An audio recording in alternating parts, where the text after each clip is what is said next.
Il 12 maggio 1796, nell'Italia settentrionale, a Tavazzano, sulla strada che porta da Lodi a Milano.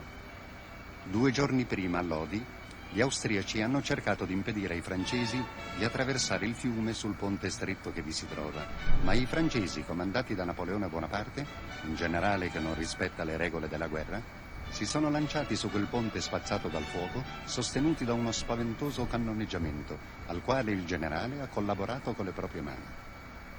Il cannoneggiamento è la sua specialità tecnica.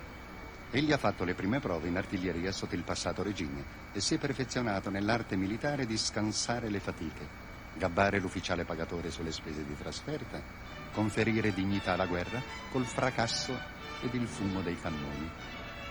Egli è tuttavia un osservatore originale e ha intuito, per la prima volta da quando è stata inventata la polvere da sparo, che una palla di cannone, se colpisce un uomo, lo uccide.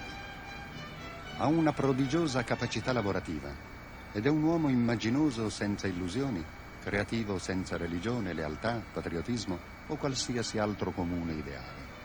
Non che sia incapace di nutrire questi ideali, anzi egli li ha ingoiati tutti durante la sua fanciullezza e adesso, avendo una profonda tendenza drammatica, è estremamente abile a giocarci sopra con l'arte dell'attore.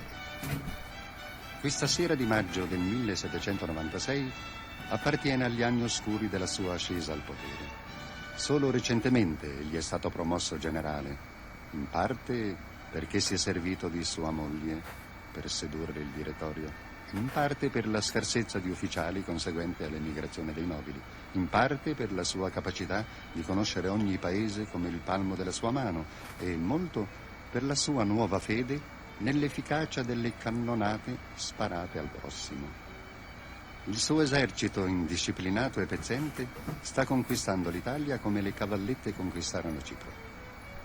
Egli non è ancora l'empereur, i suoi uomini lo chiamano le petit caporal, perché è nello stadio in cui deve acquistare una certa influenza su di loro, dando prova di coraggio personale. Ma stasera il cannone tace. L'esercito si è attendato per la notte nella piana di Lodi. Napoleone si è sistemato in una piccola locanda a Tavazzano, situata nella prima casa alla quale giungono i viaggiatori che si recano da Milano verso il sud.